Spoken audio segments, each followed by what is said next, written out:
만나 뵙게 돼서 반갑습니다.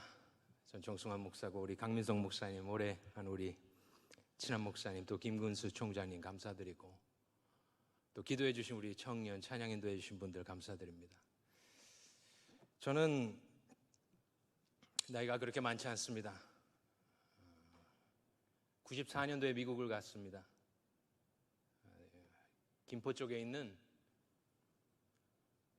외국어 고등학교를 다니다가 어떻게 하나님의 섭리 가운데 텍사스로 가게 되었습니다. 저희 할아버지 할머니가 79년도에 이민을 하셨고, 저희 부모님은 계속 여기 살고 지금까지 살고 계십니다. 그래서 저는 이쪽 강북에서 자라다가 또 텍사스 한가운데에 시골 기숙사 학교를 가서 거기서 또 고등학교를 다니고 대학교를 갔습니다. 대학교를 갔는데 어느 금요일 저녁 교회를 가봐야겠다. 교회를 다니고 있었습니다. 근데 교회를 가봐야겠다라는 생각이 들어서 금요일 저녁 혼자 운전을 해서 오스틴, 텍사스입니다. 오스틴에 있는 한인 침례교회인데 금요일 저녁에 우연히 찾아가게 되었습니다. 그날은 교회를 가고 싶은 마음이 들더라고요. 그래서 갔는데 어두침침한 데서 어떤 형님이 기타를 치고 찬양을 준비하고 있고, 저는 찬양을 잘 모르고 그래서 뒤에 앉아 있었는데요. 그 어두컴컴한 데서 어떤 형님이 나오면서 인사를 하고, 제가 2세인 줄 알고 막 영어로 막 이렇게 말씀하시다가 내일 아침에, 토요일 아침에 기도 모임이 있다. 한번 나와봐라. 9시에. 그래서 뭐 알겠다고, 처음 보는 분이 그러니까. 그래서 그 다음날 토요일 날 눈을 떴는데 8시 35분쯤 됐어요, 아침에. 그래서 고민하다가 찾아가게 되었습니다. 그리고 이 모든 걸 종합해서 보면 그 일을 계기로 제가 지금 여러분들 앞에 하나님의 은혜로 서 있게 되는 것입니다. 지난 몇 해 동안 여기도 그렇고 전 세계적으로 제가 있는 미국도 완전히 셧다운돼 있었죠. 답답하고, 또 교회는 모여야 되는데, 그래야만 되는데 그럴 수 없는 상황 가운데,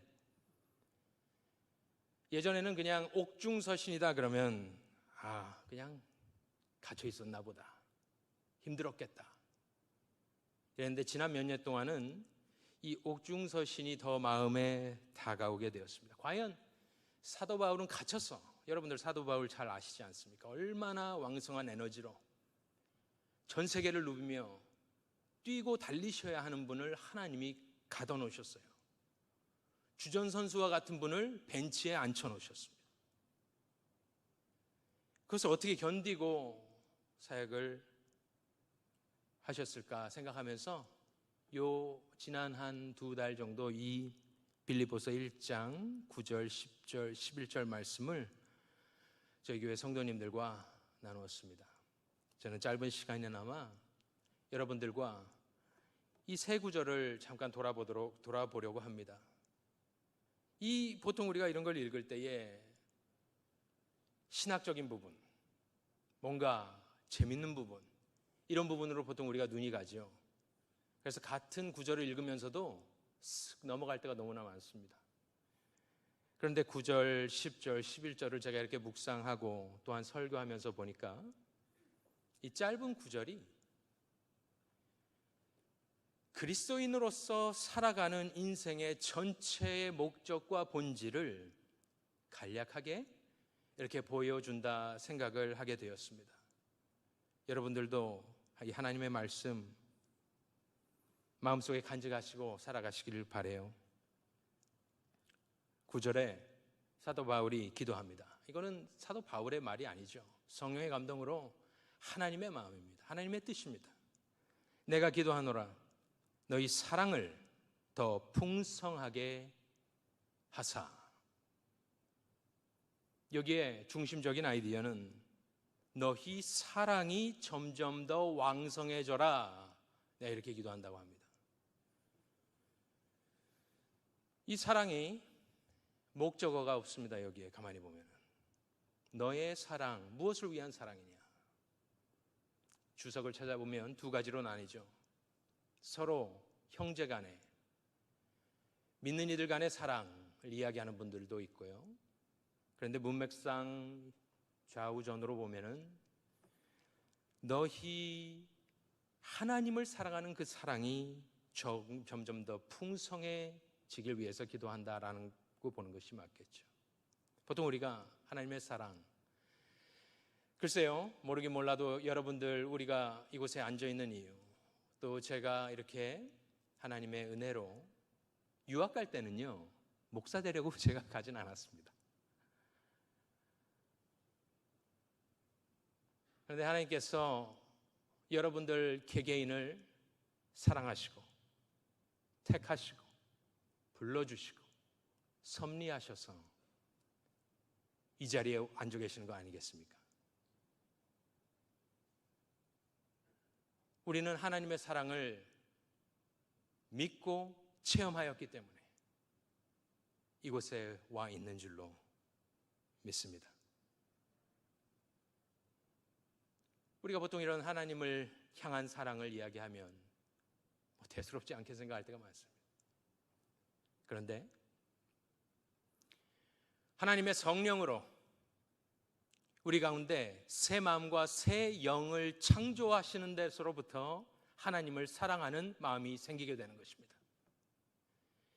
열심히 돌을 닦는다고 이 마음이 생기지 않고요, 열심히 어디를 다니거나 공부한다고 생기는 것이 아닙니다. 이것은 전적으로 이 세상 만물을 창조하신 하나님께서 여러분들에게 주시는 특별한 사랑을 우리가 믿음으로 받고 반응할 때에 그 하나님을 사랑하게 되는 것이죠. 우리가 이것을 심각하게 생각을 해야 합니다. 불신자의 정의가 무엇입니까?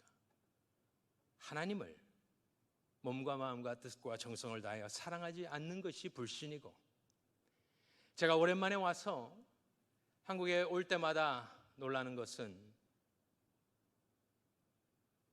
너무나 화려해요. 너무나 화려하고, 처음에는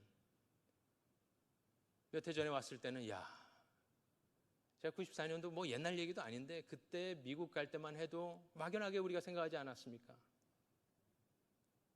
가고 싶고 살고 싶은 나라. 그런데 최근 한 10년, 15년, 20년 동안 한국이 빠르게 성장하고 변화하고 있습니다. 처음에는 그게 좀 부러웠어요. 이럴 줄 알았으면 안 갈 걸 그랬다. 얼마나 살기 편하고 좋으냐. 근데 최근에 와서 드는 생각은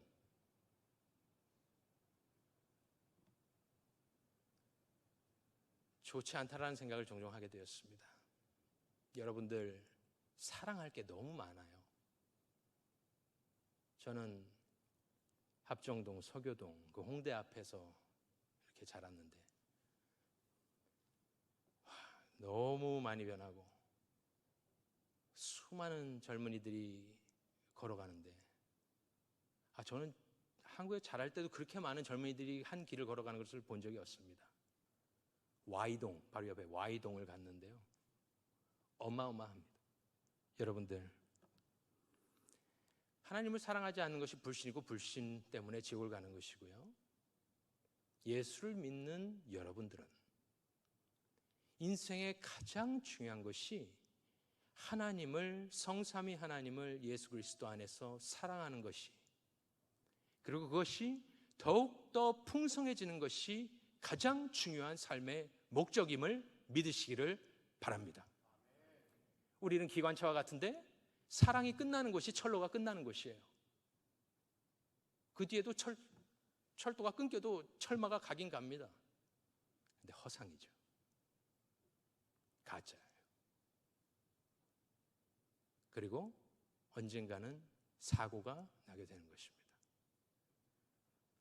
사도 바울의 기도, 내가 기도하노라 너희 사랑을 더욱더 풍성하게 하사 더욱더 더욱더 오랜 신앙생활을 해도 잘할 부분이 있다는 말씀이고요. 아무리 지식이 많아도 잘할 수 있다는 것입니다. 우리의 영적 싸움은 여기에 있는 것 같아요. 이것이 첫 단추입니다. 이것이 꺼진 것은 불행한 신앙생활이고요. 어쩔 수 없이 하는 신앙생활이다라고 생각을 합니다. 지속적으로 하나님을 만나고 사랑하는 삶을 사시기를 바랍니다. 가장 중요한 것이고, 여기에 모이신 분들, 또 인터넷으로 예배 드리시는 분들, 자, 이렇게 보니까 이제는 뭐 많은 젊은이들이 많이 없어집니다. 여기도 마찬가지겠죠. 미국도 마찬가지고. 여러분들이 하나님이 사용하셔서 이 땅에 소망이 되시기를 간절히 소원합니다. 두 번째는 10절에 보니까 너희로 지극히 선한 것을 분별하라, 이렇게 이야기합니다. 지극히 선한 것을 분별하라. 그렇습니다. 우리가 더럽고 추악한 것을 피하는 것이 분명히 필요하겠죠. 그런데 우리가 신앙생활하면서 중요한 것은 그런 수동적인 부분이 아니라 그것을 바탕으로 1부터 10이 있으면 9과 10을 택하라는 소리입니다. 가장 선한 것을 분별하여, 분별한 뒤에 뭐겠습니까? 하라는 것이겠죠. 그때 성화가 되는 것이죠. 가장 좋은 것을 택할 때 성화되고 주께서 영광을 받으시는 줄로 믿습니다. 그 뒤에 또 이야기합니다. 진실하여 허물 없이 그리스도의 날까지 이르고.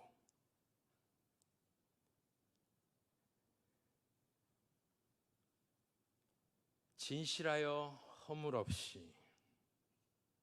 여러분들, 이 부분에 자신이 있으십니까?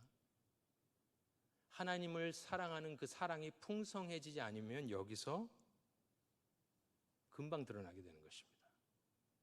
9절부터 시작을 해야 되는 것입니다. 진실하여 허물 없이 끝까지 남아라, 이런 말씀이겠죠. 저는 지난 한 20여 년 동안 미주 한인교회들을 쭉 섬기다가 지금은 조그마한 미국 교회를 섬기고 있습니다. 백인들 또 동양분들이 이렇게 계시는데, 저희가 이렇게 자라고 생각하면서 주위에 1.5세, 2세 한인 목사님들 중에 탁월한 분들이 굉장히 많이 계셨습니다. 정말 놀라울 정도로 사역을 잘하시고, 그냥 가셔서 캠퍼스를 찾아가셔서 개척을 하시고, 동양인이 가서 수천 명의 교회를 만들고, 백인의 기라성 같은 여러분들 다 아시는 목사님들 말씀드리면 사이에서 같이 강의하고 설교하시고, 그런 분들이 주위에 많이 계셨습니다. 그런데 지난 한 몇 년 동안 그 한 서너 분이 이렇게 목회 현장을 떠나시게 되었습니다. 그 유명하시던 분들이, 그 위대하시던 분들이, 아니, 우리 같은 사람이 보면은 뭐가 부족해서 저럴까? 아니, 다 이루고 하나님이 특별한 은혜와 사랑을 주셔서 그렇게 사역을 잘하시고 멋있는 분들인데 왜 그랬을까요? 진실하여 허물 없이. 여러분들 다 아는 말씀일 것입니다. 이것이 힘든 이유가 여러 가지가 있겠죠. 그 중에 하나는 특별히 한국은요, 제가 와보면 저는 여기서 고등학교 2학년 1학기까지 있었기 때문에 제 친구들이 많이 있습니다. 얼마나 이게 모여있고 좁기 때문에 다 듣게 됩니다. 누가 어떻고 누가 어떻고. 비교하지 않고 살아가는 것이 힘든 곳이 바로 여기. 다 들어요. 그러면 그렇게 비교하는 삶을 살다 보면은 내 마음 가운데 그 식기도 하고, 또 모르긴 몰라도 여러분들, 내가 꼭 이렇게까지 살아야 하는가? 진실하여 허물 없이. 이거 쉬운 일이 아닙니다. 절대 쉬운 일이 아닙니다. 꼬마들부터 작년에 이르기까지 이것은 하나님의 은혜와 보호하심 없이는 힘든 일인데, 이렇게 휘황찬란한 한국, 잘 살게 된 한국, 여기서 그런데 하나님의 뜻은 이것이라는 것이에요. 낙심하고 낭망이 들 때 어떻게 해야겠습니까? 사도 바울은 딱 여기를 보니까요, 진실하여 허물 없이 그리스도의 날까지. 그것이 무엇입니까? 이분은 감옥에 갇혀 있는데 무엇을 보고 있습니까? 그리스도의 날을 바라보고 있습니다. 여러분, 친구를 바라보고 그 가운데 내가 조금 더 거룩해져야겠다, 뭐 이런, 이 땅에 눈을 두고 어떠한 목적을 두고 살아게 되면 꼭 문제가 일어나게 되지 않을까요? 완벽한 인생 없고요. 그리스도의 날, 그 피니시 라인이겠죠. 여호와의 날은 심판을 많이 이야기하고 그리스도의 날은 승리입니다. 우리가 그리스도의 날까지 이르려면 그리스도의 날만을 바라보고 뛰어갈 때에 가능한 줄로 믿습니다. 그것이 내 인생의 목적이 돼야지. 주님을 기쁘시게 하고 그리스도의 날까지 완주하는 것도 얼마나 귀하고, 그리고 하나님께서 그 그리스도의 능력으로 여러분들을 붙들어 주시기를 소원합니다. 마지막으로 11절을 보면 열매를 맺으라고 합니다. 성령의 열매는 보이지 않는 부분이 많죠, 갈라디아서에. 근데 의의 열매는 하나님의 거룩한 속성이 밖으로 나타날 때에 보여지는 열매가 아닐까 생각을 합니다. 의, 하나님의 공의, 하나님의 거룩하신 속성이 여러분들을 통해서 이 사회에 나타나야 될 줄로 믿습니다. 제가 많은 것을 모르고 부족하지만요, 제 마음 가운데 이렇게 종종 생각하는 것이 있습니다.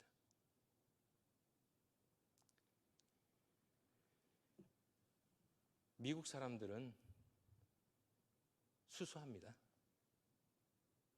이렇게 화려하지 않고요. 놀이터에서 이 한국 여기 꼬마 아이들 이야기하는 걸 듣고 있으면요, 두려울 정도로 아이들이 똑똑하고 빠릇빠릇하고 그렇습니다. 그런데 제가 이제 감히 드리고자 하는 말씀은,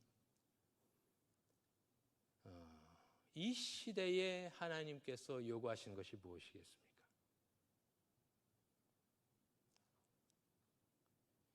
이 시대에 하나님께서 여러분들에게 요구하시는 영성은 정직이라 생각합니다. 아무리 새벽부터 나와서 막 이렇게 해도 불신자들은요, 거기에 감동받지 않아요. 전혀 그들이 위협적으로 생각을 하지 않습니다. 아무리 크게 기도해도, 아무리 밤을 새고 기도해도 그냥 종교적인, 너희들은 그렇게 해. 정직이 한국 사회와 한국 교회에 뿌리 내리지 않고서는 모든 것이 허상입니다. 다 가짜, 거짓의 영으로 가득 찬 곳은 아무리 화려해 보여도 아니라는 것입니다. 예수 그리스도로 말미암아 의지해야 된다는 소리겠죠. 의의 열매가 가득하랍니다. 원어적으로 보니까 충만하다, 차고 넘쳐 흐를 때까지, 이런 뜻이에요. 하나님의 영광과 찬송이 되게 하기를 구하노라. 인생의 제일 목적이 하나님을 영화롭게 하는 것 아니겠습니까? 여러분들을 통해서 역사하실 하나님을 기대해 봅니다. 여기 계신 분들 한 분 한 분, 어디로 보내시고 이 한 분 한 분을 통해서 그리스도의 편만한 복음과 사랑이 어떻게 이 사회를 침투하고 불신 세상을 변화시킬지 기대해 보겠습니다. 저를 위해서도 기대해 주십시오. 부족한데 미국 사람들하고 딜하고 또 동양 사람들하고 딜하느라고 이렇게 있습니다. 기도해 주시고, 하나님의 영광을 본 사람들의 입술에는 무엇이 남아 있겠습니까? 찬송. 영광을 본 사람들만이 찬송이 되게 하시기를 구하노라. 이 악물고 가겠습니까? 찬송하면서 가야죠. 그러한 하나님의 은혜가 우리 칼빈대학교 모든 교우들, 식솔들, 우리 신앙의 선후배님들 위에 충만하게 거하시기를 제가 감히 소원해 봅니다. 기도하겠습니다.